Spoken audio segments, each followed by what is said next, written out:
Francisco Rosell, Paco Rosell, ¿qué tal? Buenos Muy días. buenos días, Rosana. Bueno, pues ¿Qué aquí tal? estamos a las 8:20 de la mañana, madrugadores como todos los días, claro que sí. Carmelo Jordá, buenos Muy días. buenos días. Y en unos instantes Isabel San Sebastián, que también se va a añadir, a sumar a nuestra tertulia, y por supuesto también Sara Sanza. Antes vamos a saludar a Santiago González, como siempre, en la República de los Tontos.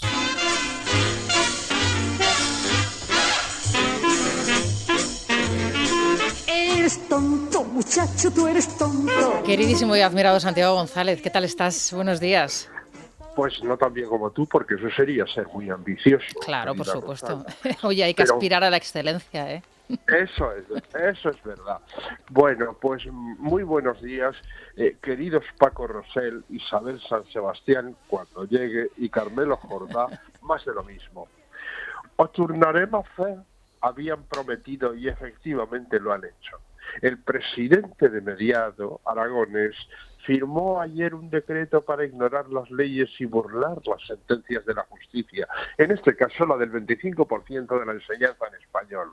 Cada día un peldaño más arriba.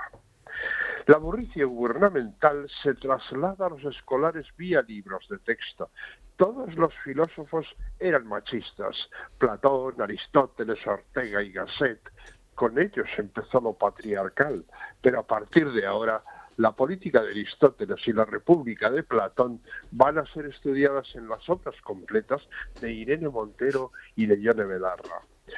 Se explica a los niños qué es una democracia plena y lo ilustran con fotos de Sánchez, dos para que los niños no se despisten, la encubridora Mónica Oltra, Mare de Déu, y también el descatalogado Albert Rivera, que quiso ser trueno el pobre y se quedó en lamento.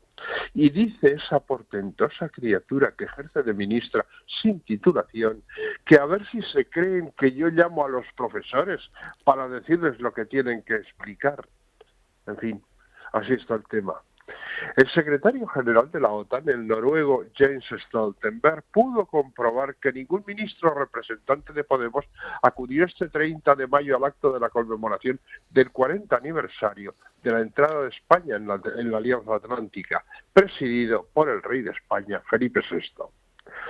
Pedro Sánchez comentó: en pocas semanas celebraremos en Madrid la cumbre de la NATO, una cita clave para definir la estrategia de la organización para la próxima década. No hay otro camino. Si queremos ofrecer un legado de libertad, democracia y paz, debemos reforzar nuestra alianza.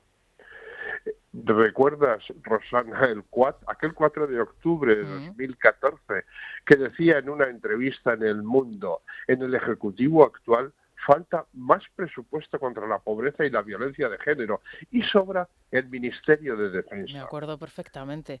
Ayer, La pregunta que yo me hago es si en esa conferencia de Madrid, en esa gran reunión que ya a la que nos están convocando, también van a estar ausentes los ministros de Podemos.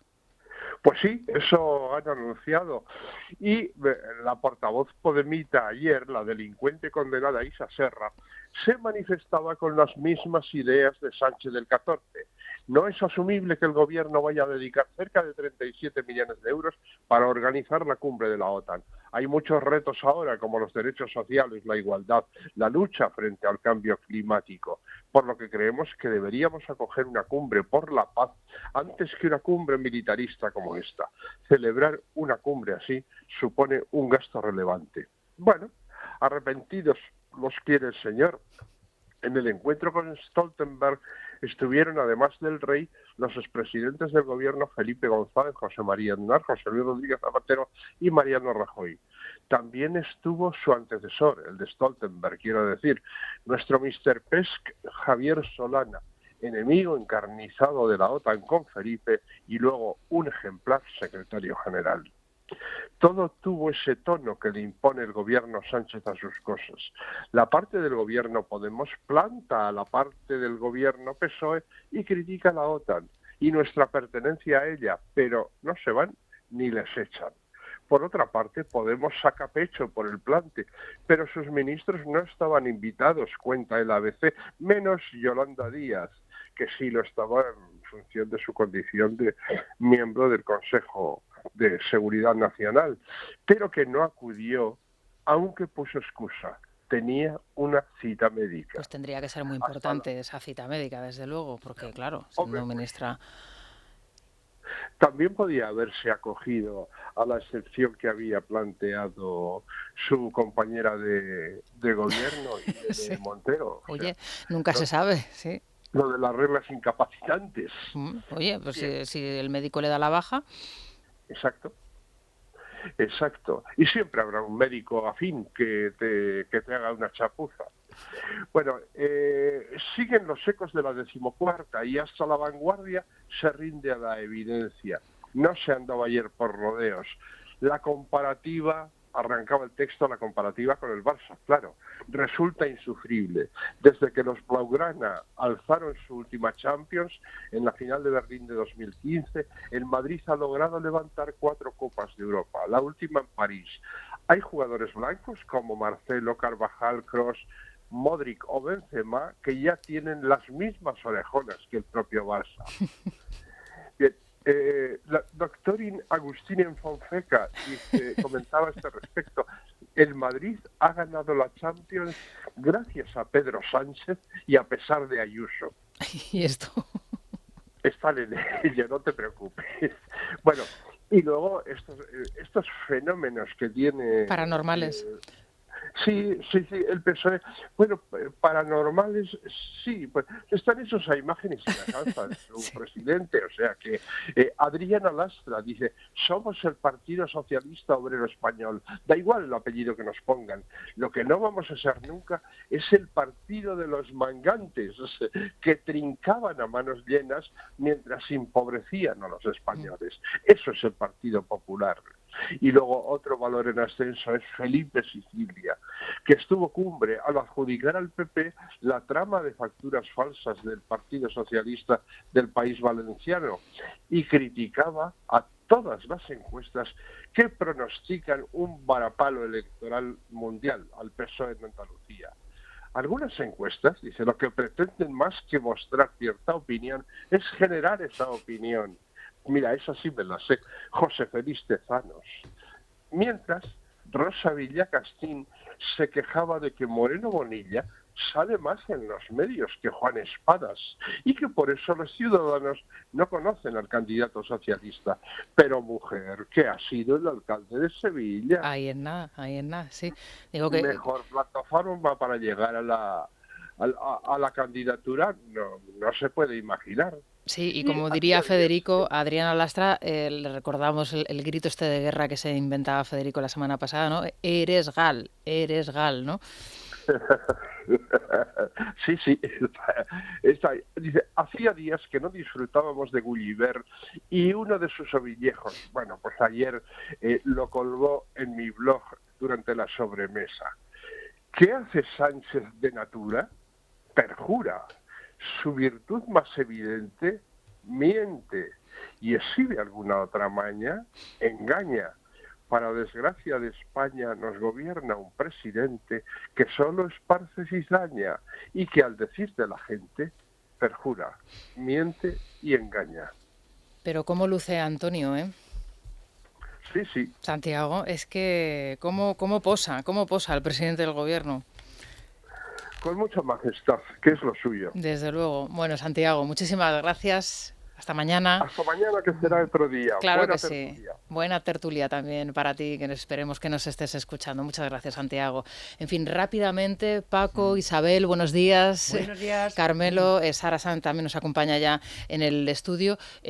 Quería saber vuestra opinión rápida, porque enseguida vamos a poder hacer una llamada con Ana Losada, con la presidenta de la Escuela Bilingüe, sobre lo sucedido en las últimas horas en Cataluña, ese decreto ley aprobado por el Ejecutivo catalán y que pone de nuevo, bueno, pues a los ciudadanos españoles que residen en Cataluña y que llevan a sus hijos a las escuelas en una situación, desde luego, verdaderamente lamentable, ¿no? Y a las instituciones del Estado, pues en una situación crítica, de nuevo.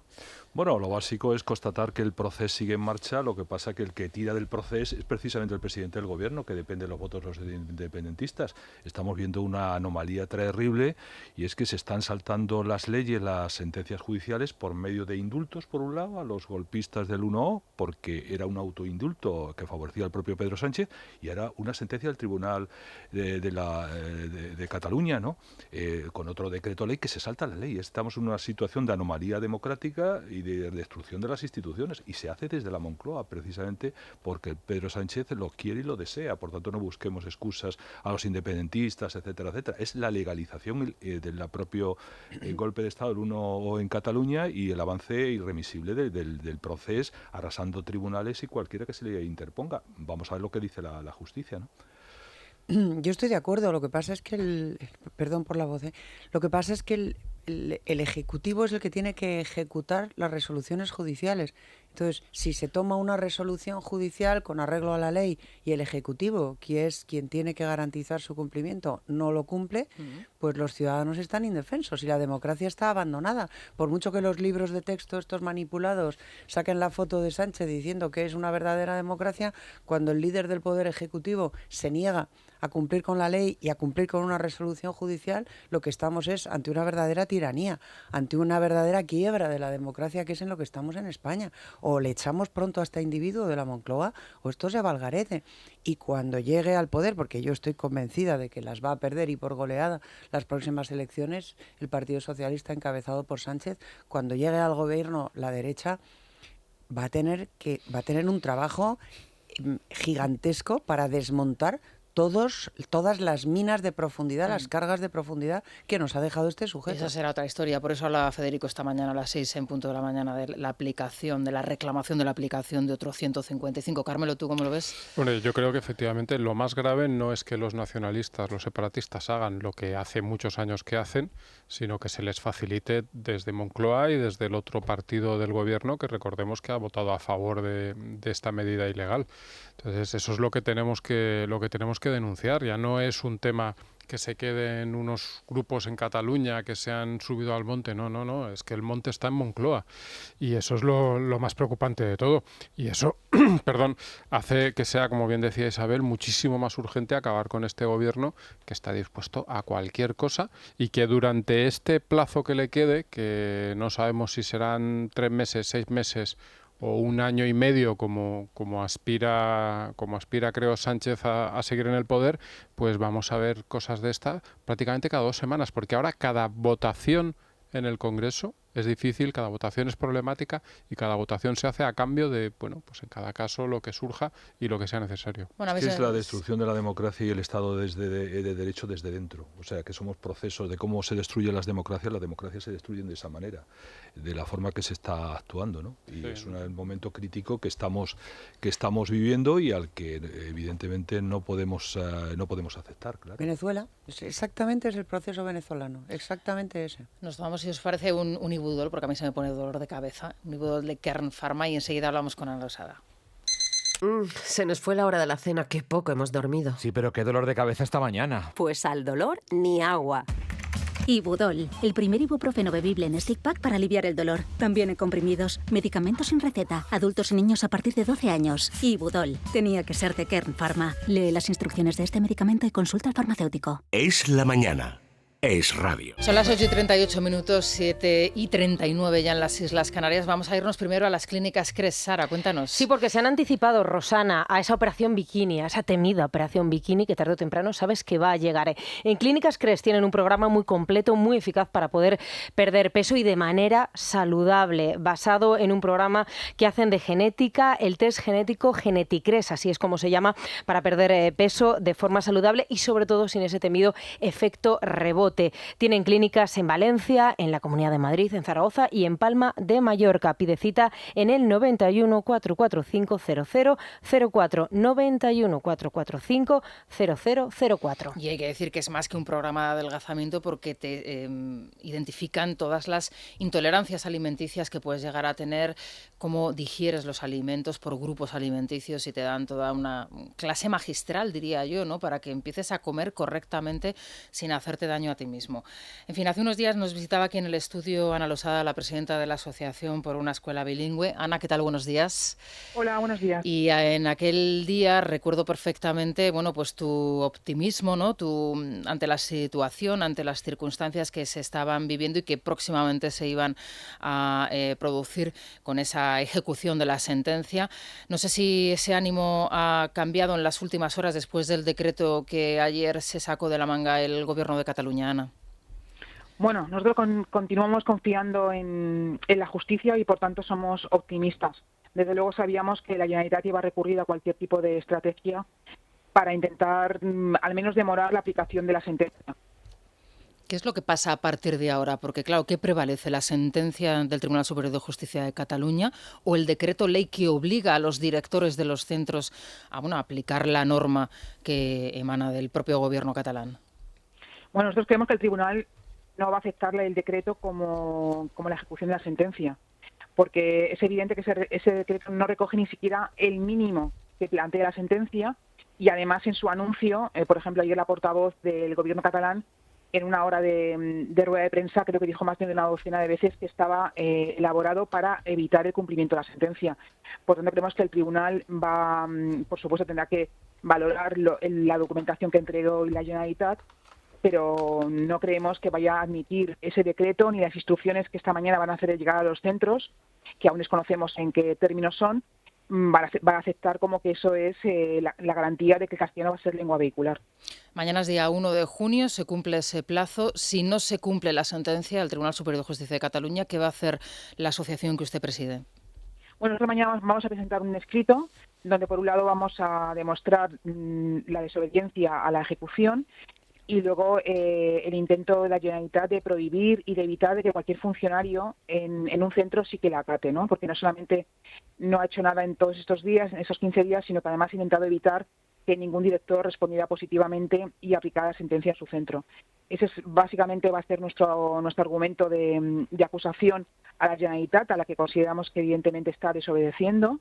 Y entonces, claro, el TSJ tiene que valorar la documentación que presente la Generalitat y eso llevará unos días, pero esperamos que sean un periodo corto para que al menos en el final de junio y julio, que es el momento en el que los centros organizan el curso siguiente, pues ya esté claro qué es lo que deben hacer porque tenga una orden inmediata del tribunal y el curso que viene podamos empezar con una escuela que tenga como lengua vehicular el castellano. Sí, Paco Rosell. Sí, hola, buenos días. Bueno, en primer lugar quiero felicitarla por la constancia y el esfuerzo que en esta lucha ímproba que está teniendo en defensa de los derechos fundamentales. Y me gustaría saber, el decreto ley que efectivamente es un incumplimiento de la sentencia del Tribunal de Justicia de Cataluña, tiene el antecedente de un acuerdo que se firmó hace unos días en el Parlamento de Cataluña en el que el PSC y los grupos independentistas precisamente proscribieron en la práctica el castellano, el español como lengua vehicular de la enseñanza. ¿Cómo entiende el papel del Partido Socialista y, por ende, lógicamente, el papel del propio Gobierno de la Nación y el Ministerio de Educación en torno a este asunto? Bueno, yo entiendo que ellos están actuando de una forma cómplice pues porque mantienen sobre todo un papel secundario cuando tienen que defender nuestros derechos. Y es, digamos, lamentable que nosotros tengamos que hacer el papel que tiene que hacer el Gobierno de España y estemos esperando que actúe, pero que esta situación nunca se llegue a producir. Isabel. Sí, en esa misma línea entiendo que ustedes no tienen ninguna confianza en que actúe la Fiscalía ni actúe la Abogacía del Estado. Tendrán que actuar ustedes. Pero mi pregunta es si confían ustedes en que el Gobierno, el Poder Ejecutivo, haga valer la segura sentencia judicial que les dará a ustedes la razón y que invalidará este decreto como cumplimiento de la sentencia emitida, porque es justo lo contrario, va en la dirección contraria. ¿Tienen ustedes alguna confianza de que se imponga vía ejecutiva el cumplimiento de esta sentencia? Tenemos confianza, creemos que la Fiscalía tampoco puede actuar hasta que esto se resuelva.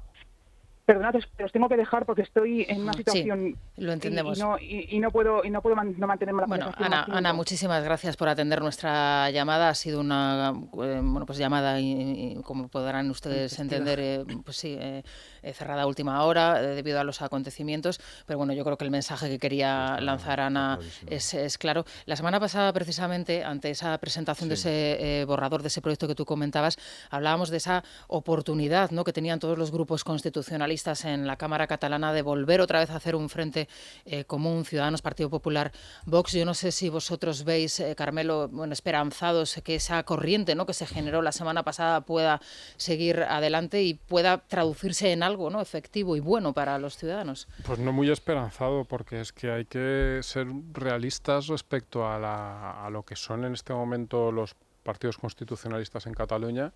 Y en este momento suman, si no recuerdo mal, 19, 20 diputados, y esa es su fuerza en este momento, porque el PSC se ha pasado con todo al separatismo, y el apoyo a esta medida de la semana pasada es la mejor prueba de ello, y no creo que, pues pueden, obviamente, si ese pequeño grupo actúa con cierta coordinación y con cierto nivel de unión, pues va a ser más eficaz, pero tampoco creo que se pueda esperar mucho. La realidad de Cataluña en día es esa, de donde tiene que venir partir la respuesta en este momento ante este desafío, ante estas ilegalidades flagrantes, es desde Madrid, desde el gobierno central. Pues habéis escuchado a la ministra lo que dijo ayer, ¿no? Y ahí no parece que estén muy dispuestos. No, lo que pasa es que a ver, esto es la técnica de la rana en el caldero de agua fría que se va calentando. Es que hay mucho aburrimiento con respecto a lo que está pasando en Cataluña. Sí, hay un hartazgo. Un hartazgo absoluto. Brutal. O sea, es un año y otro año, y es un desafío y otro desafío y otro desafío.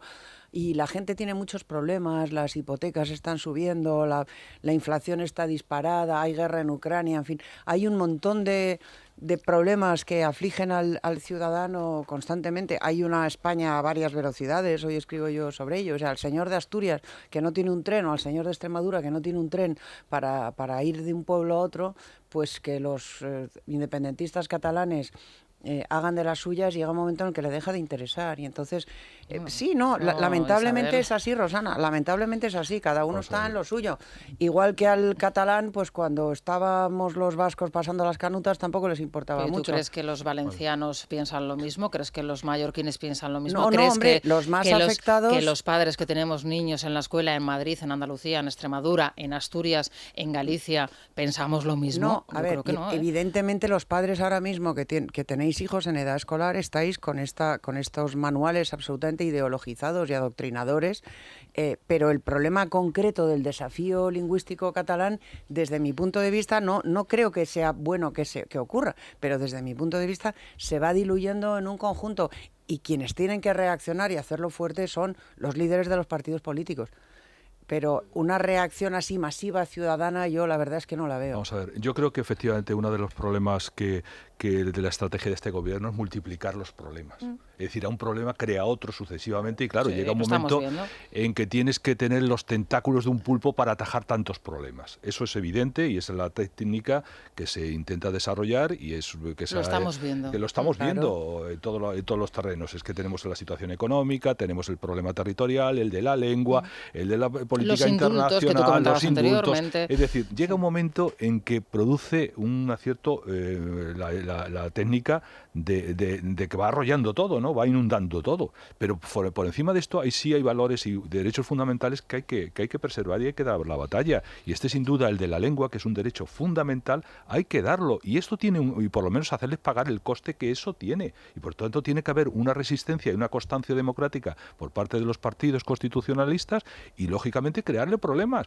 Lo que está sucediendo, el deterioro y el declive electoral del Partido Socialista, tampoco es casual. Es decir, ¿por qué el Partido Socialista pierde todas las elecciones? ¿Por qué salvo el caso de Cataluña, en que les funcionó la estratagema de voto útil del constitucionalismo y ya frente a los demás, para luego sabemos todos que se iba a incorporar al independentismo, porque depende de los votos? Precisamente eso tiene un coste electoral. Pedro Sánchez no puede ir a ninguna parte. ¿Por qué no puede ir a ninguna parte? Porque su impopularidad es notiva por muchos en rodajes que le preparen, reservándole el AVE para decir que viaja en AVE, un señor que utiliza constantemente el Falcon. Todo eso tiene un deterioro, todo eso tiene una importancia. Por tanto, yo comprendo el desaliento y sobre todo con niveles de inflación, que tienes que estar atento al coste de la vida, a tus problemas familiares, etcétera, etcétera. Pero esa constancia no se puede perder en ningún caso, porque nos estamos jugando con hechos fundamentales, es que son hechos irreversibles. Es decir, el camino que está dando en el terreno de la lengua, en el terreno educativo, es decir, lo de los manuales de educación es terrible, es decir, que dan ganas de decir un poco un artículo, y perdona que interrumpo, de Manolo Vicent, ¿no? Un artículo famoso, ¿no? Que estaba allí en su casa tranquilo y llegó allí su hija, unos amigos, tal y cual, empezaron toda la casa a ponerse la patas arriba y ya le echaron manos a un disco de Mozart y ya estalló de ira. Dice, no pongáis vuestras sucias manos sobre Mozart, no pongáis vuestras sucias manos sobre Aristóteles, sobre los clásicos, diciendo cuáles eran las opiniones en su momento sobre determinadas materias. Es que lo están marchando todo. Y dice la ministra, no, aquí no hay adoctrinamiento. Nosotros no les llamamos por las mañanas a los profesores. Claro que no es necesario. Simplemente esos manuales y obligándoles a enseñar esa basura a nuestros hijos y a las nuevas generaciones ya le han conseguido el adoctrinamiento. Y muchos profesores que van a la escuela exprofeso para eso. A ver si aquí se van a ir de rositas. Quiero decir, o sea, no hace falta llamarle a la mañana porque no sé si la mayor parte, pero una parte importantísima del pero aunque estén en contra con esos manuales, es un poco la anécdota que contaba Rosa Díez, que creo que la ha contado también en estos micrófonos, ¿no? Cuando un día se puso a revisar los deberes de su hija y empezó a decir, oye, si esto no es esto no es... Y le dijo, mamá, ¿tú qué quieres? ¿Que apruebe o que suspenda la asignatura? Porque lo que me van a preguntar es sobre esto y en esta línea. Pero exactamente a eso me refería yo y por eso decía al principio que van a perder las elecciones, que estoy absolutamente segura de que este individuo, Pedro Sánchez, va a salir y por la puerta trasera de la Moncloa en las próximas elecciones. De eso estoy segura. De que todo esto desgasta, por supuesto que estoy segura. Pero cuando nos preguntas, ¿tú crees que este problema concreto de la sentencia lingüística y de la lengua en Cataluña va a provocar una reacción a nivel nacional? Pues yo creo que no. Que tiene que provocar una reacción de los líderes de los partidos que tienen que estar en eso y que tienen que dar esa batalla. Pero la ciudadanía tiene tantos frentes abiertos y tantas batallas abiertas y en cada comunidad autónoma tienen la suya propia que mucho me temo que esto no va a ocurrir. También tendríamos que estar atentos a las guarradas, porque es que no tiene otro nombre, que están haciendo con los presos de ETA. Sacando la basura por la puerta trasera todos los viernes, sacándolos a todos, consintiendo homenajes. A mí, por ejemplo, eso me duele y me duele mucho que he estado en esa batalla. ¿Y quién le da importancia? Pues en esta casa, Dieter, Federico y muy poquito más. Y hay muy poquita más gente que dé esa batalla. Entonces, hay tantas batallas, hay tantas ignominias que pero está cometiendo hay que darlas, sí, Isabel, claro que hay que darlas, y cuando pero los derechos fundamentales de las personas, de los individuos, están en peligro y están en riesgo... Pero es que hay muchos derechos en peligro. Muchos. Claro, efectivamente, pero...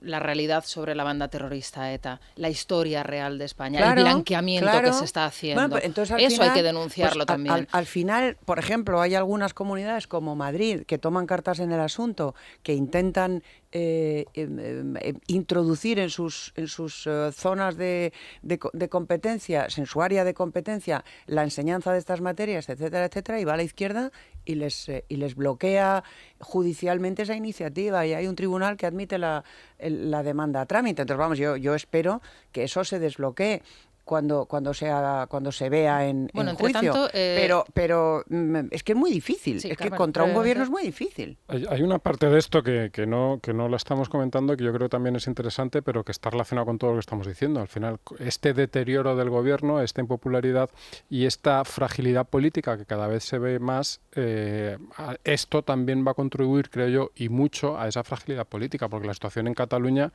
la situación política se va a complicar y eso va a hacer que la relación que ya cada día es más difícil de los socios separatistas con Sánchez sea todavía más complicada. Yo creo que eso puede llegar bastante más lejos de lo que parece en este momento, porque aquí va a haber sentencias judiciales, va a haber respuestas a sentencias, va a haber una complejidad creciente y va a hacer esa alianza cada vez más compleja. Todo esto, o sea, Sánchez al final ha intentado mantener el juego este de los platos que dan vueltas con todos los platos dando vueltas sin solucionar nada, es decir, dándole cuerda a todo aquello que le interesaba para mantenerse, pero al final los platos es imposible sostenerlos todos y se le van a romper. No es que eso tenga los platos girando, es que los va rompiendo un plato, tantos platos rompe que ya no sabes a qué atender y ha roto ya la vajilla. Pero el gran problema, claro, yo de todas formas creo que al final la gente rumia todas estas cosas, evidentemente. Y esa mayoría silenciosa pues termina pronunciándose. El declive que se está produciendo, un dato de ámbito económico, las empresas que se están yendo de determinados territorios. Estamos observando que la gente se está yendo de Cataluña, como observábamos, se está yendo de Navarra. Es decir, allí donde el nacionalismo termina imponándose viene. Y eso es señal de ¿qué? De paro, de bajada del nivel de riqueza, etcétera, etcétera. Parece un sistema de goteo frente a la estrategia del río de Manta, destruir todo lo que puede del gobierno. Pero yo creo que esa reacción termina produciéndose. Entiendo el desaliento, esta serie de cosas y sobre todo la descompensación que hay de medios de comunicación. Es que claro, vemos una desproporción intentando como relaciones públicas del propio gobierno frente a los medios críticos, que es que no hay parangón. Ahora, que pongan como ejemplo, volviendo otra vez a lo de los libros, y me gustaría saber vuestra opinión al respecto de esos manuales, ¿no? Democracia plena, el concepto democracia plena, ilustrado en manuales que van a estudiar nuestros chavales a partir del curso que viene, con fotografías. Cuando apellidas la democracia te la cargas. ¿Sabéis cómo llamaban a los regímenes comunistas? Democracia real. Claro, pero, es decir, pero Paco, si encima ese concepto totalmente cuestionable, ¿no? Le puedes, lo explicas con ilustraciones de carteles de Pedro Sánchez, de Mónica Oltra. Mónica Oltra, una señora que probablemente dentro de unos días sea imputada cuando al tribunal le venga bien imputar a esta señora, que lógicamente, bueno, pues creo que evidentemente en los tribunales se ha dicho todo lo que se tenía que decir y aquí también lo hemos estado contando. Y con imágenes de un Albert Rivera, que es un señor que dejó la política y ya prácticamente nadie se acuerda de él. Claro, pero ¿tú cómo coges a tu hijo y le explicas?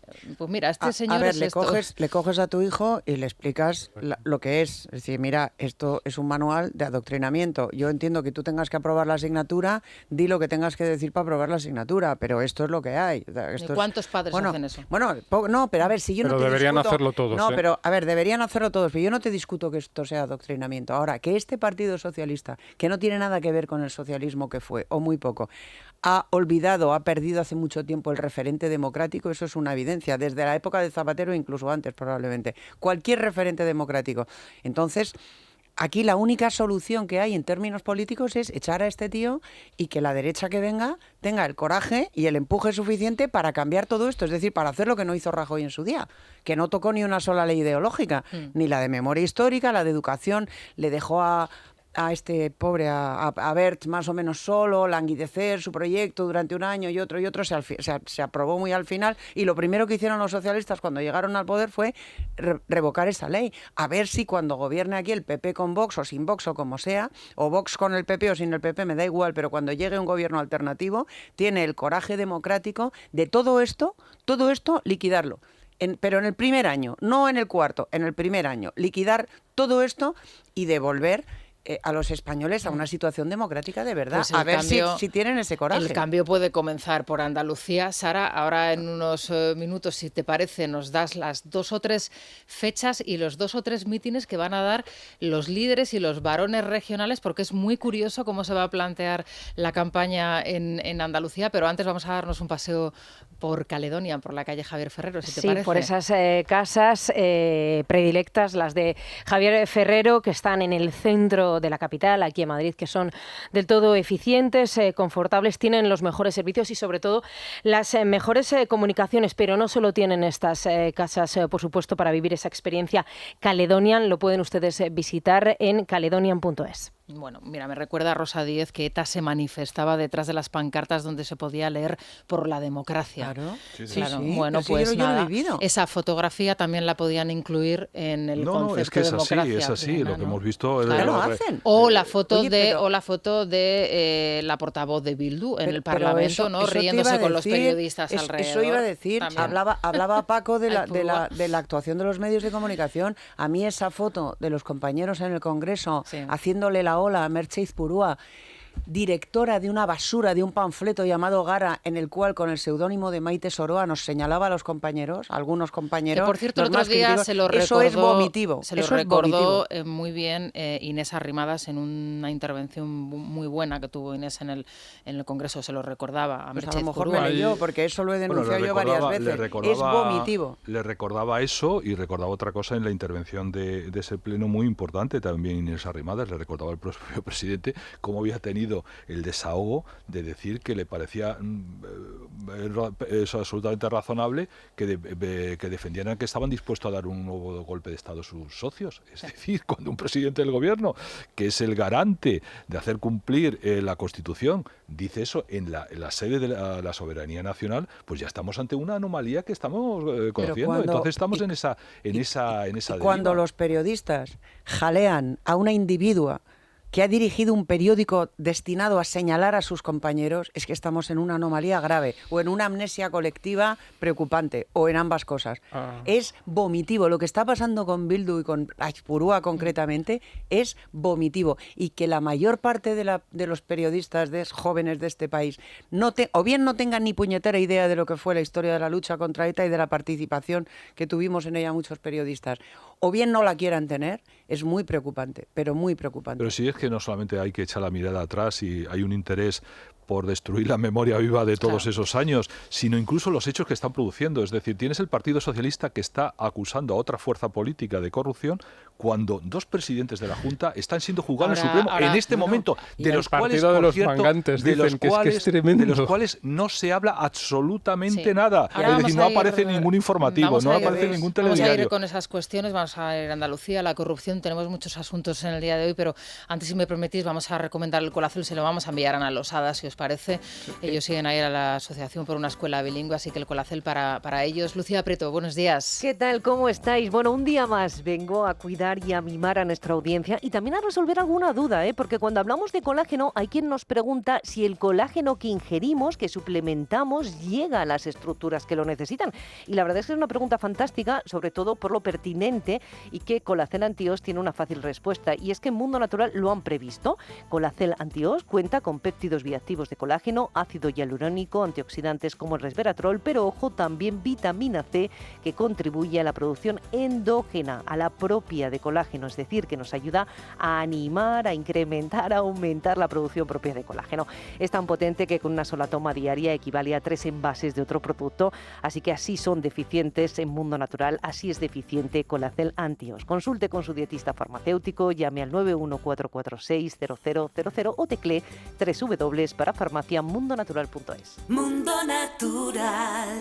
Es La Mañana de Federico. Es radio. Vamos al Corte Inglés. Naya, ¿qué tal? Buenos días. Buenos días, Rosana. ¿Qué nos propones hasta ahora? Pues mira, que hay sueños que se pueden hacer realidad y hay oportunidades que no puedes dejar pasar, que igual te apetece un portátil, una cheslón que has visto, un reloj deportivo, una lavadora más eficiente. Pues para clientes con la tarjeta del Corte Inglés ha llegado el momento de aprovechar las mejores condiciones y las facilidades de la financiación total del Corte Inglés. Tienes hasta 12 meses en electrónica, electrodomésticos, hogar, deporte y mucho más. Y además puedes activar el servicio de compra a manos libres a través de un vendedor con la aplicación o con tu carta de compra, y así lo financias todo en un solo ticket y no cargas con las compras. Financiación total en la tienda, en la web, en la aplicación del Corte Inglés hasta el jueves 2 de junio. Es una financiación ofrecida por la financiera del Corte Inglés y sujeta a aprobación. Puedes consultar las condiciones y exclusiones en elcorteinglés.es. Pues qué maravilla. Bueno, Sara, te comentaba anteriormente que danos 2 o 3 referencias hoy de la pre-campaña en Andalucía. Cada día es una noticia más. Y hoy nos hemos desayunado con la información siguiente, y es que los varones socialistas no quieren aparecer por territorio andaluz. En principio les han borrado del mapa. ¿Los populares? Y los populares a cuentagotas también, ¿no? Incluso Feijóo, ¿no? Parece que solamente va a aparecer por ahí un día en la campaña. Según está contando nuestra compañera Miriam Muro en Libertad Digital, el Partido Popular también ha borrado a los varones de la campaña andaluza, y Feijóo va a hacer una caravana paralela, digamos, al candidato popular, a Juanma Moreno Bonilla. Eso es lo que nos está contando ahora mismo Miriam Muro, y la verdad es que cobra todo el sentido. Hoy Ayuso aterriza en Cádiz, además un sitio que tiene bastante motivo, y es que Vox superó al Partido Popular en las últimas elecciones elecciones generales, con lo cual tiene todo el sentido que la líder del Partido Popular aquí en la Comunidad de Madrid vaya hoy hasta Andalucía. Pero como dices, efectivamente, prácticamente, salvo ella, López Miras, que no recuerdo si fue el lunes o el martes, estuvo en Andalucía, van a ser pocos los varones que se acerquen por esta tierra. Feijóo lo va a estar en Málaga, va a estar en Granada, va a estar en Antequera, en Cádiz, en Jerez y en Almería. Y solo el día 11 de junio, si no recuerdo mal, es cuando va a coincidir con Moreno Bonilla. Respecto a los mensajes, bueno, se han repetido durante el día de ayer en la pre-campaña. Moreno Bonilla, ayer se publicaba el CIS andaluz, que viene a ratificar los mismos sondeos que hemos conocido, los mismos resultados, 48 diputados, con lo cual más representantes que todos los partidos de la izquierda, con lo cual está convencido de que va a poder gobernar en solitario. Y también desde Vox el mismo mensaje, que no les va a salir gratis y que no les van a dar la abstención. Paco, comienza la campaña el viernes, pero estos primeros compases es un poco extraño todo, ¿no? A mí me está resultando un poco estrafalario, ¿no? Comenzó todo en la feria, mucha fiesta, mucha declaración. ¿Por qué el Partido Popular se empeña en no hablar de la corrupción del Partido Socialista? Bueno, yo creo, la campaña que está haciendo Juanma Moreno es una campaña muy personalista, muy en la línea de lo que hizo Feijóo en Galicia, ¿no? De hecho, Casado fue muy poco por Galicia y lo poco que fue no coincidió prácticamente, salvo en una vez o así, con el propio Feijóo. Es el reparto de dos caravanas en paralelo. Es verdad que Feijóo va a estar más en Andalucía que lo que estuvo Casado en Galicia. Es una campaña que apuesta mucho por la marca de Juanma Moreno, en el sentido de que puede ser una candidatura muy transversal que puede llegar a los socialistas descontentos y obtener eso. Pero bueno, al final los datos son los que lo que dan de sí. Arenas obtuvo 50 escaños en su día, en el 2012 creo recordar, y no pudo gobernar. Al final necesitas el apoyo. No es difícil que Juanma Moreno llegue a ese nivel. No existía Vox. No existía Vox.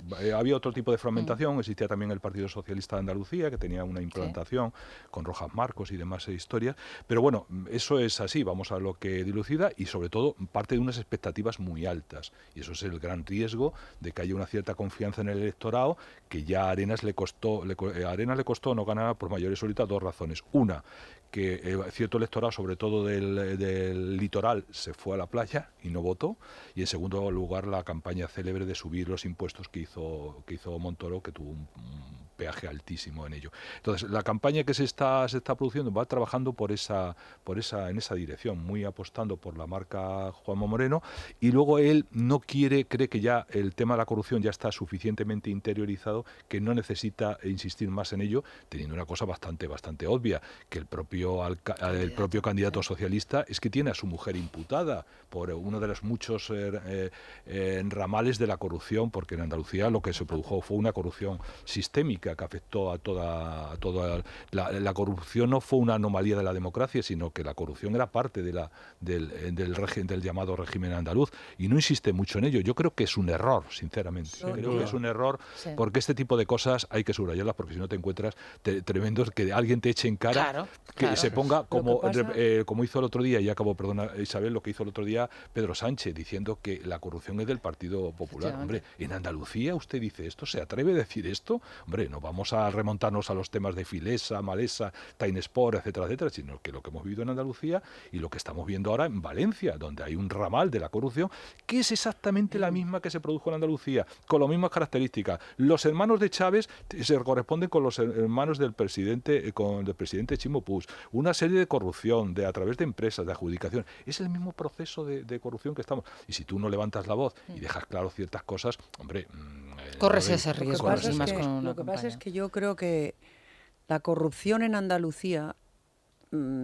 por supuesto que ha sido una corrupción masiva y sistémica, pero ha sido otro tipo de corrupción distinta. O sea, ha sido mucho más capilar, ha penetrado mucho más en la sociedad. Y mi opinión es que la corrupción no ha pasado demasiada factura en Andalucía, que a la gente no le importa demasiado. Y la prueba es que el PSOE ha gobernado 35 años allí, con esa corrupción instaurada y sistematizada. A mi juicio, Juanma Moreno está haciendo una campaña más basada en la gestión, en la eficacia, en la creación de empleo, en el desarrollo, etcétera, en la bajada de impuestos, y yo creo que acierta a juzgar por el resultado que le auguran las encuestas, que es verdad que puede generar demasiada confianza, pero también es cierto que coinciden todas las encuestas en augurarle esos buenos resultados. Así que yo creo que él está jugando o él está apostando por atraerse todo el electorado de Ciudadanos y lo que pueda del PSOE descontento precisamente con lo que está haciendo el gobierno de España, indultando a los golpistas catalanes, soltando a los asesinos etarras, etcétera, etcétera. A ver qué. Y yo creo que ahí acierta Juanma Moreno. También acierta el Partido Popular, dejando que sea Juanma Moreno quien decida cómo hace su campaña, a qué líderes autonómicos quiere, a cuáles no quiere, es decir, haciendo lo contrario de lo que hizo Casado, que aquí en Madrid tenía que estar hasta en la sopa y no le hizo ningún favor a Isabel Díaz Ayuso, ¿no? Entonces yo creo que ahí aciertan. Lo que no creo es que acierten pensando que va a poder gobernar en solitario. Ahí vamos a tener una carrera del gallín hasta el último momento, Vox diciendo que si no le meten en el gobierno no se abstiene, y el PP diciendo que bueno, que no se abstenga, que vote en contra y que vote con Podemos y con el PSOE si se atreve. Vamos a tener una carrera del gallina hasta el final. Pero a mí me dice el instinto que Vox no ha sacrificado a Macarena Olona para que se quede de lideresa de la oposición en el Parlamento andaluz. Yo haría una matización sobre la socialización de la corrupción en Andalucía, que hay dos. En Andalucía muchas veces se tiende a generalizar a todo. Es que en Andalucía electoralmente había dos partes, la Andalucía interior, la de Andalucía rural y la Andalucía del litoral, que no tiene nada que ver con esa, y evidentemente esa electoralmente ha reaccionado muchísimo más a favor del cambio con la corrupción en alcaldías, etcétera, etcétera. O sea, sí, eso también hay que tenerlo en cuenta. En dos temas. Primero, sobre la campaña. Yo creo que es un error tremendo de Juanma Moreno no hablar de corrupción por un dato sencillo. Yo creo que al PP y Juanma Moreno, en eso me parece que es probablemente una de las personas prototípicas de esto. Se le olvida quién tiene enfrente. Y quien tiene enfrente son unos tíos con una cara tan dura como para hablar de los demás como el partido de los mangantes. Yo sé, cuando vi a Adriana Lastra irse a Andalucía a hablar de corrupción no me lo podía creer, pero es que tienen la cara así de dura, es una cosa alucinante. Tienen la cara así de dura y un viento mediático en las velas que, claro, les ayuda, porque lo normal sería que en la primera vez que digan algo de así, todas las manos de los periodistas se levantasen y dicen, pero señores, ¿pero esto qué? ¿Está usted de coña? Pero no ocurre eso. Entonces yo creo que eso debería tenerlo, porque lo que no puedes es dejar que el enemigo o el contrincante haga lo que deberías estar haciendo tú. Entonces eso es un tema, yo creo que es un tema muy importante y es un tema que desde luego debería estar encima de la mesa. No ser lo único, porque efectivamente hay otras cosas que puede aportar. Sí, pero es algo muy importante. Exacto, puede aportar después de estos 3 años y pico en un gobierno que ha estado razonablemente bien, pero hombre, por lo menos responder. Esa fue, entre otras cosas, es que les va bien. A tenor de las encuestas les va bien. Les va bien. A ver qué pasa con las encuestas. Les va bien a ver qué pasa con las encuestas, que se equivocaron en Castilla y León. Hay encuestas que les dan esa posibilidad de gobernar, o sea, de tener muchos diputados. Hay otras que me consta que están bien hechas, que les dan bastantes menos. Al final, esa pelea por el gobierno en solitario o no va a depender, más allá de las posturas que cada uno tiene de salida, que la postura es clara, yo quiero gobernar en solitario, y la otra postura es clara, yo quiero o participo en el gobierno o no voto, pero al final eso va a depender del resultado. Si Juanma Moreno tiene, por poner una cifra, 50 escaños, Vox va a tener muy difícil decirle que no. Si al contrario tiene 40, pues no va a tener más remedio que tragar una vicepresidenta que se llama Macarena Olona. Tengo que hacer una pausa, si me permitís, rápidamente, y enseguida regresamos. Es la mañana. Es radio. Bueno, rápidamente, con Repsol vamos a contarles cómo está el tiempo. Hoy, último día del mes de mayo, 31 de mayo, chubascos localmente fuertes en Galicia, Asturias y el noroeste del León. Así que precaución, sobre todo no se olviden del chubasquero si van a estar por esta zona. En el resto del país, ¿qué quieren que les diga? Que la situación está bastante estable, los cielos están poco nubosos y las temperaturas siguen en aumento. En el centro peninsular hoy vamos a alcanzar los 32 grados de máxima, que está muy bien, ¿verdad, Carmelo? Ya te veo con cara de agobio. Madrid ahora es un poco de calor, pero es bastante vivible. Se puede estos soportar, últimos días. Sí. Y la máxima la encontraremos en Granada y en Murcia con 36 grados. Aquí perfecto, porque se pueden dar el primer chapuzón de la temporada en la playa. La mínima en Burgos con 8 grados. Repsol te ha ofrecido el tiempo. Ahora, por ser cliente de Repsol, tienes un descuento de 30 céntimos por litro en carburante. Consíguelo hasta el 30 de junio en cada repostaje que pagues con Wilet o Solred, sin límite de litros ni de importe. Con otras formas de pago, el descuento será de 25 céntimos por litro.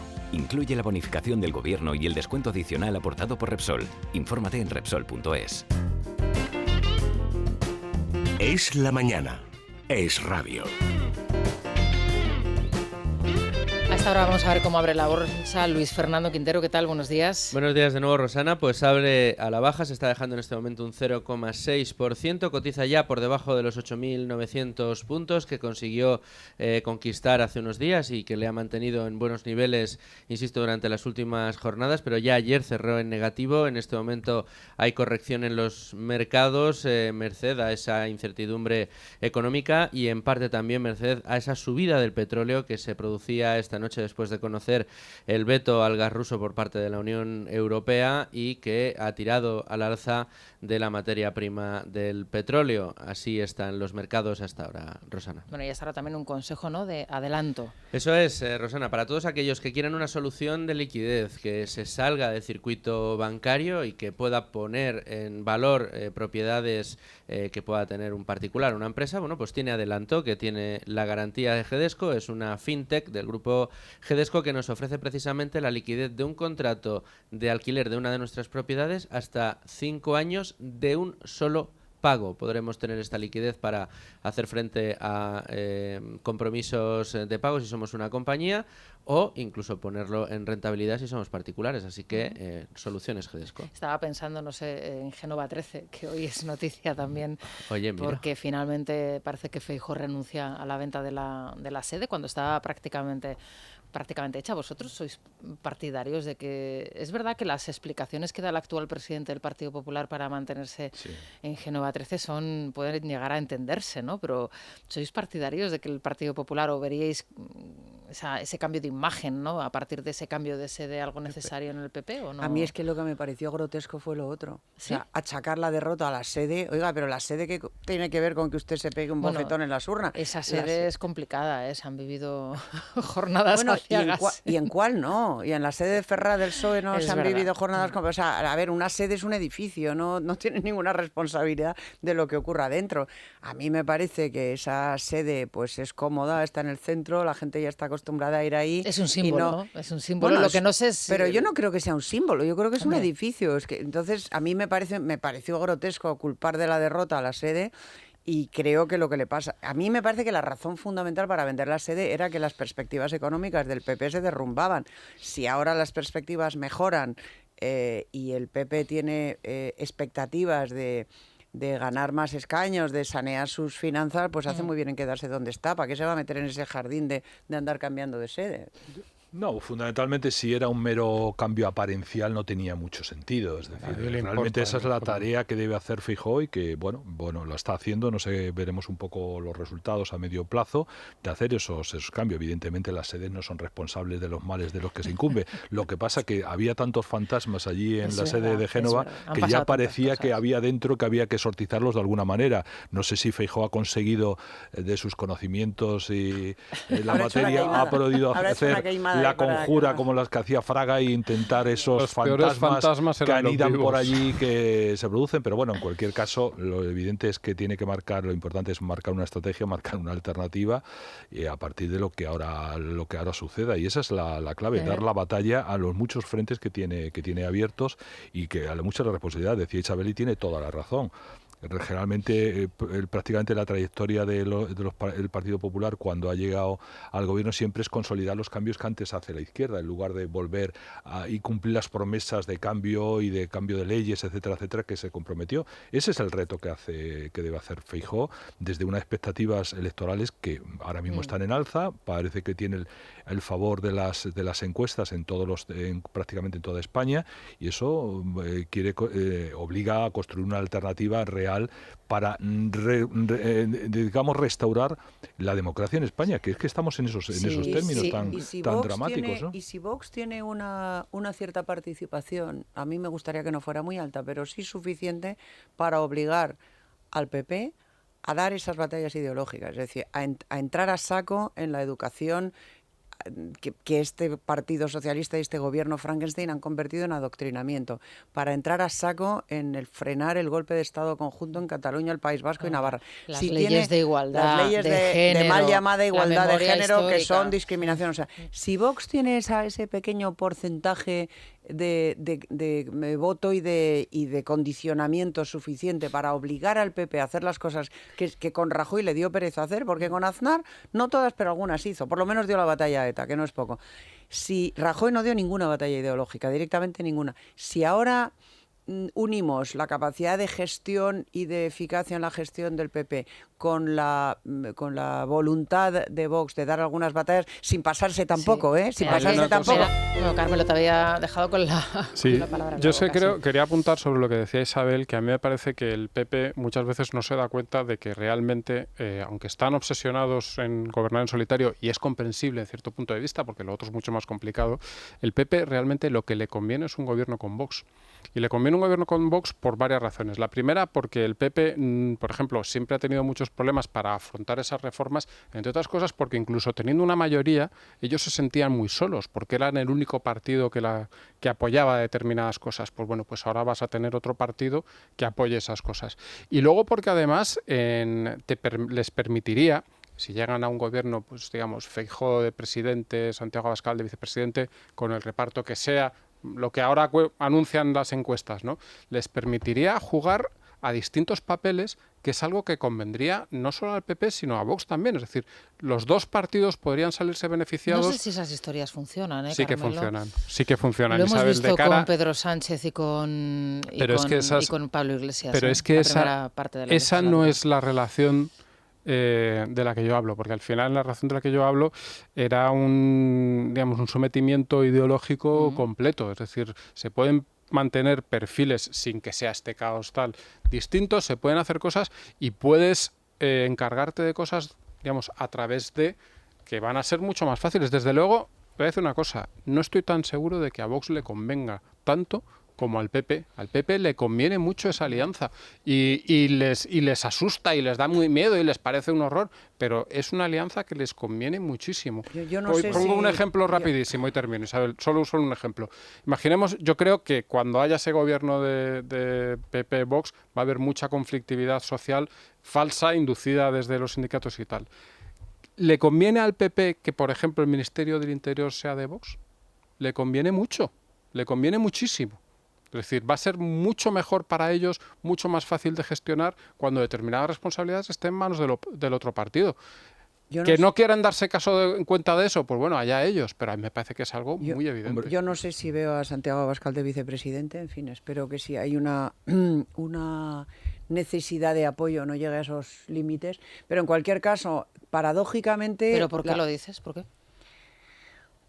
Pues no lo sé, porque te genera dudas, sospechas. Porque ya te lo he dicho, a mí hay cosas de Vox que me gustan más, otras que me gustan menos, y hay algunas que no me gustan. Sí, pero bueno, hay algunas que me gustan nada, o sea, por ejemplo, la eurofobia, ¿no? Pero bueno, no quiero entrar en eso. En cualquier caso, a lo que voy, me parece que... Ay, se me ha ido de la cabeza, me has interrumpido esto. No. A ver, me parece que paradójicamente en el gobierno PSOE-Podemos, el PSOE se ha podemizado en lo ideológico y en lo político, pero se ha comido el voto de Podemos, lo cual es una gran paradoja. Es decir, es verdad que electoralmente Podemos está desaparecido, está muerto, o prácticamente o moribundo, a costa de que el PSOE haya adquirido o haya adoptado prácticamente todos sus postulados de radicalismo, ¿no? Lo cual es pésimo para España. Yo creo que en el caso de un gobierno, de un eventual gobierno PP-Vox, lo bueno sería lo contrario. O sea, lo bueno sería que Vox asumiera una parte de los postulados ideológicos de Vox, también el PP a su vez asumiera algunos de los postulados de Vox, sobre todo dando la batalla ideológica, y sobre todo, y es a lo que iba, que se normalizara en España la existencia de un partido como Vox. Eso es lo que a mí me parece fundamental, que deje de haber cordones sanitarios en este país, porque a mí me repugna y me rechina desde el punto de vista democrático que asumamos como natural la existencia de partidos como Esquerra Republicana o como Bildu, o incluso como Podemos, que son partidos de extrema izquierda, independentistas, anticonstitucionalistas abiertos, que eso lo naturalicemos y, sin embargo, sigamos en el cordón sanitario un partido como Vox. Oiga, la mejor manera de normalizar la existencia de un partido como Vox, que te puede gustar más o te puede gustar menos, como en mi caso, pero es perfectamente democrático y es perfectamente natural que coexista en el arco parlamentario y en el arco político de un país. Y hay que normalizarlo, y la mejor manera de hacerlo es que estén en un gobierno. En un gobierno autonómico primero y en un gobierno nacional después, y ya está. Dándole vueltas a la salida de Sánchez, hoy, claro, le vemos en las portadas, ¿no?, con la celebración de la OTAN. Se ha hablado mucho, Sara, también de ese futuro, ¿no?, en Europa que estaría buscando el presidente del gobierno. Ayer incluso leí alguna columna en el diario El País, a Vidal Folk, ¿no?, diciendo que en España no habíamos sabido apreciar el valor de representación que tiene el presidente Sánchez por su actuación en Davos, exitosa, ese inglés fluido que tiene, y hoy, bueno, pues le vemos ahí con el plantón que le han dado sus socios en el gobierno. Yo no sé si esto podría apuntar a una posible salida para el presidente del gobierno fuera de nuestras fronteras. Bueno, vamos a ver, Paco, Pedro Sánchez siempre se está trabajando su agenda personal. Se la está trabajando en el Partido Socialista, del que ha convertido en un partido sanchista, absolutamente desaparecido, y en la agenda internacional hará lo propio. Es decir, Sánchez evitará tener que tomar decisiones en su momento, como hizo Zapatero, presentar un plan de ajuste, el mayor ajuste de gasto social que se ha producido en España, y que luego Sánchez se lo ha endosado, votándolo él, por cierto, como diputado, se lo ha endosado a Rajoy, pero no fue tomar esa decisión. Entonces él se buscará cualquier salida internacional, a base de sus contactos, etcétera, etcétera, en un momento de gran confusión en Europa al respecto. Eso lo va a intentar de todas las maneras. Aquí, con respecto a lo que decís vosotros, es que no hay fórmulas perfectas. No hay fórmulas perfectas. Al final es tratar un programa coherente y sacarlo adelante. Porque en los peores resultados que obtuvo el PP en Andalucía, con Ciudadanos y con el apoyo extraparlamentario de Vox, pues se ha hecho una gestión extraordinaria estos 4 años.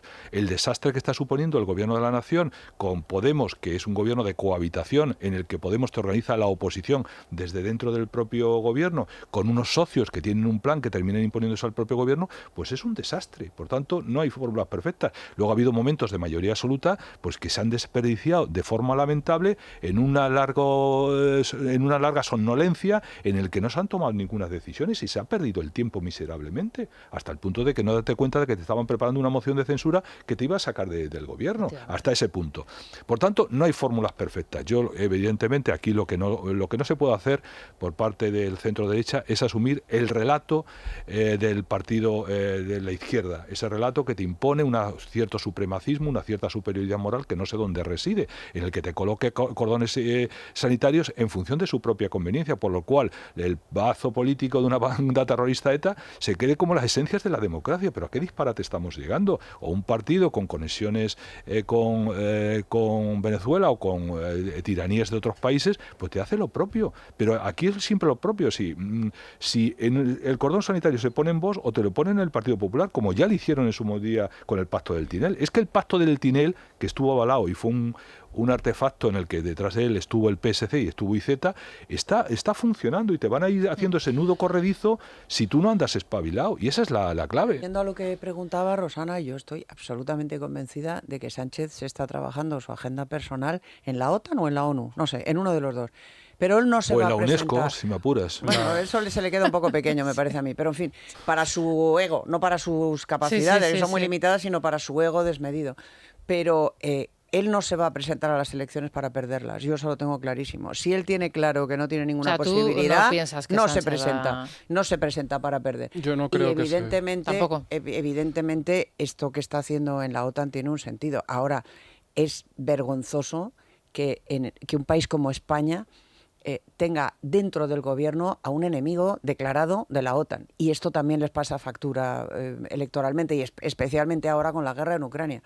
Cuando estamos viendo lo que está haciendo Putin en Ucrania, cuando estamos viendo que la OTAN es la mejor defensa que existe frente a un tirano como Putin, tener a los anti-OTAN, es decir, a los pro-Putin dentro del gobierno, es un bochorno y es una vergüenza y lo van a pagar. Antes Santi González las declaraciones del propio presidente del gobierno en El Mundo diciendo que lo primero que haría sería suprimir el Ministerio de Defensa. O sea, que a lo mejor es Podemos quien ha... Pero ese, como diría Carmen Calvo, era otro Sánchez. Efectivamente, Carmelo. A ver, está claro que Sánchez está buscando una salida, porque sabe, entre otras cosas, que su presencia en el gobierno pues tiene más o menos fecha de caducidad. De ahí a que no se vaya a presentar a las elecciones, yo lo veo muy complicado. Lo veo muy complicado básicamente por dos razones. La primera es porque esa salida no es fácil, porque digamos es una burra difícil de vender, y perdonadme la comparación, pero Sánchez, el prestigio... Según Vidal Folk, no. Pues hombre, ya siento discrepar con el señor Vidal Folk, pero la realidad es que Sánchez es el presidente al que Biden no llama. Es el presidente al que Biden, digamos, habla con él en un pasillo. Esa es la realidad de Sánchez. Es el presidente que cuando se toman decisiones en la Unión Europea y se juntan los presidentes de Francia, Alemania y otros países, no está él. Pero es amiguete de von der Leyen, algo le buscarán. Bueno, ya, pero decir, algo le buscarán, pero que tampoco se puede ir a sujetar la puerta a von der Leyen. Es decir, no es, yo creo que... Puede que encuentre algo, pero tampoco es un proceso fácil ni tan rápido como a él le gustaría. Es verdad que el secretario... Sí. Además, el relevo sería muy complicado. ¿A quién presenta el PSOE? ¿A Yolanda Díaz? Para perder, ¿qué más les da? Para perder. Es que una cosa es perder. Antes el PSOE perdía. Y ahora el PSOE, vamos a ver según qué condiciones hasta dónde puede llegar. Y tiene una fuerza a la izquierda que ahora está muy mal, pero que en determinadas circunstancias podría dejar de estar tan mal. Así que bueno, yo no tengo ninguna duda de que a él le encantaría que mañana le nombrasen archipámpano de algo e irse, pero no es tan sencillo. Bueno, yo no sé los oyentes. Silvia Ribeiro, buenos días de nuevo. Buenos días. ¿Por dónde van en este martes? Pues fíjate, imponen el catalán en las aulas, dicen que Platón o Aristóteles difaman el intelecto femenino, animan a los chavales a diseñar campañas a lo Greta Thunberg para concienciar sobre el cambio climático, introducirán el sentido socioafectivo sí, en las matemáticas, desaparecerán las calificaciones numéricas, todo lo que haga falta para lograr su objetivo, que es perpetuar en el poder. Lo preguntábamos antes, ¿es España una democracia plena? Bueno, pues lo comprobamos tras la pausa. Es la mañana. Es radio. Bueno, Silvia, vamos a escuchar a los oyentes. Sí, vamos a empezar, si te parece, con el enfado que ha generado el decreto ley de Pere Aragonés para burlar esa sentencia sobre el español en las aulas, y también la definición que algunos manuales de la ley CELA hacen de la democracia plena junto a las fotos de Sánchez y de Mónica Oltra y los carteles del Partido Socialista. Aviso, ya hay quien se niega a comprar los nuevos libros. Yo creo que si hubiera un gobierno decente y legal en España, se aplicaría inmediatamente el artículo 155 y se recuperaría la educación en Cataluña. Entonces, cuando se toma posesión de un cargo y se jura o promete cumplir y hacer cumplir, yo no sé a qué se refiere ese juramento o promesa. ¿Queréis saber lo que es democracia plena? Pues esto, que un gobierno que tiene poder legislativo puede crear una ley que le evite cumplir una sentencia, condena o hacer lo que por obligación, porque la democracia le obliga. Esa es democracia plena, poderme saltar las normas que permiten la democracia. Soy madre de 3 hijos, 1 en bachillerato y 2 en la ESO. Y me declaro objetora de conciencia. Me niego a gastarme un solo euro en este adoctrinamiento y en el lavado de cerebro que le están haciendo a los adolescentes. Una democracia plena es una democracia donde la separación de poderes es total. Si España fuera una democracia plena, los jueces los elegirían los jueces, el gobierno gestionaría y el Congreso legislaría. Y los golfos estarían todos en la cárcel. Democracia plena no sé lo que significa, ni siquiera existe el término este. Pero lo que sí sé es lo que es poder absoluto, que es lo que ejerce este gobierno sobre todos nosotros. No, España no es una democracia plena. España será una democracia plena, como los países de nuestro entorno, cuando tenga un gobierno que no esté sustentado por exterroristas y separatistas. No hay país en el mundo con un gobierno así y con un ocupa en la Moncloa. En una democracia plena, por supuesto, Marlaska estaría en la cárcel por entregar a una persona para que la maten, siendo eso totalmente ilegal en este país, y Mónica Oltra, por lo menos, como mínimo, la habrían cesado fulminantemente. Pero bueno, estamos donde estamos, en una partitocracia, y así nos va.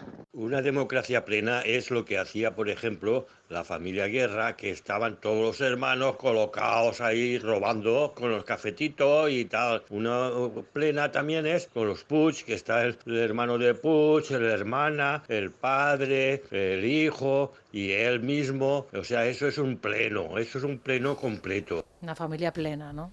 Unida en...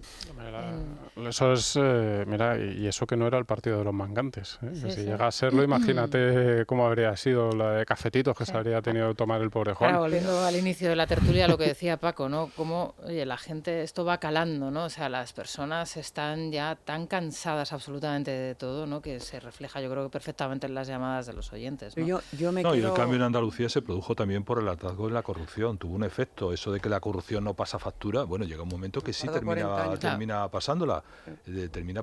Entonces, claro, lo que pasa es que lo que se tienen que dar unas condiciones de libertad de la opinión pública, y si ya de esa opinión pública no es libre, no tiene capacidad de informarse de lo que está aconteciendo, se limita a 2 periódicos que pueden dar informaciones y el resto no da, porque se ha producido un caso sangrante que ya ni es noticia. Pero quiero sacar la colación aquí.